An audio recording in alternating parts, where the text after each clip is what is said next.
રાજકોટના મનહરપુર ગામમાં બેફામ ડમ્પર ચાલકે અકસ્માત સર્જ્યો છે। મનહરપુર ગામની વાત કરીએ, જ્યાં પૂરપાટ ઝડપે પસાર થઈ રહેલા ડમ્પર ચાલકે વીજપોલ સાથે ટક્કર મારતા 3 વીજપોલ પડી ગયા। વીજપોલ ધરાશાયી થતા રસ્તા પર વીજળીના તાર પડ્યા હતા। સદનસીબે ટીજીવી શહેરની સર્વિસ લાઇન બંધ હોવાથી એક મોટી દુર્ઘટના ટળી ગઈ છે। અકસ્માત સ્થળે કોઈ હાજર ન હોવાથી જાનહાનિ પણ ટળી છે।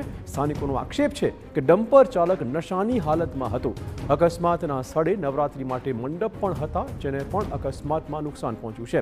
અકસ્માત બાદ ડમ્પર ચાલક ફરાર થઈ ગયો છે। પોલીસે ઘટના સ્થળે પહોંચીને આ કેસમાં તપાસ શરૂ કરી છે।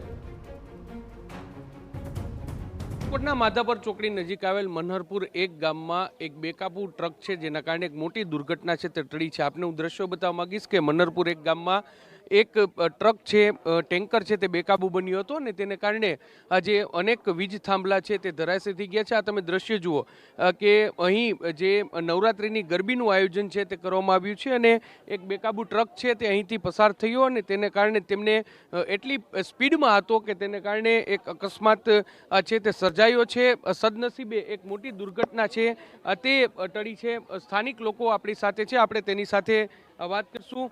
મોટાભાઈ, કઈ રીતે આ ઘટના બની, શું ઘટના બની?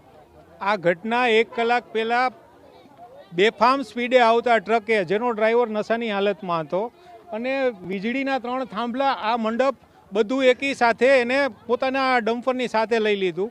હવે મેન જે તકલીફ છે ને અમારા વિસ્તારની એ એક જ છે કે નશાના અડ્ડા પાછળ એટલા બધા છે અને આવા અવારા તત્વોની અવરજવર ચાલુ જ રહે। અહીંયા જે મંદિર છે, મંદિરે નાના નાના છોકરા પ્રસાદી લેવા જમવા ઓછામાં ઓછા 50થી 100ની સંખ્યામાં બેઠા હોય છે। નસીબ જોગે અત્યારે માતાજીના નવરાત્રિના નોરતા છે ને ક્યાંક એની દયા એ છે એટલે રિપેરિંગ કામ ચાલુ હતું, નકર સાહેબ તમે પોતે જોવો કે આમાં કેટલી જાનહાની થાય। આવડી મોટી નુકસાની થઈ છે। 112ને અમે ફોન કર્યો, 112 મદદ માટે આવી છે, પણ કોઈ પણ પ્રકારનો અમને બીજો સપોર્ટ નથી। એમની પણ આટલા સાંકડા રસ્તામાં ટેન્કર કેમ અહીંથી નીકળે છે?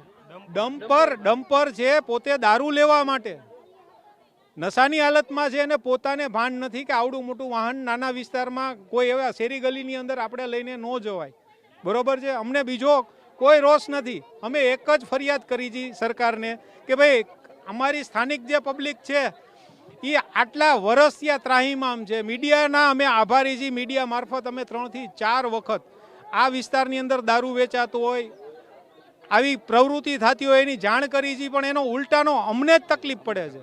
તમે શું કહેશો? આ જે પ્રકારે આ ડમ્પર આવા અહીંથી પસાર થઈ છે, કેટલા જીવને જોખમ છે? અરે અહીંયા જનરલી અમારે મંદિર છે અને આટલા છોકરાઓની હાજરી રહેતી હોય છે। જેમ કે વાત થઈ કે અહીંયા પ્રસાદીને અમારે ચાલુ જ હોય, મિનિમમ 50 છોકરા આરામથી થઈ જતા હોય, બધા રમતા હોય, અને આજનો એક દી એવો હતો કે એ ભાઈ આવ્યા નથી અને પ્રસાદી થઈ નથી, નકર આ વાયર માથે પડ્યો હોય ખાલી કેટલા જણા આમનામ મન્યા પતી જાય। આવા પ્રકારના જે સ્થાનિક લોકો કહી રહ્યા છે કે ડ્રાઈવર છે તે નશામાં ધૂત હતો, ત્યારે એક તરફ જે નશાબંધીની વાતો થઈ રહી છે, દારૂબંધીની વાતો થઈ રહી છે, અને બીજી તરફ આ પ્રકારે બેફામ જે ડમ્પર ચાલકો છે તે પસાર થાય છે અને લોકોના જીવને જોખમમાં મૂકે છે। ત્યારે જોવાનું રહેશે કે પોલીસ આ સમગ્ર મામલે કયા પ્રકારની કાર્યવાહી કરે છે। કેમેરા પર્સન ભાવેશ લશ્કરી સાથે મોહિત ભટ્ટ, TV9 રાજકોટ।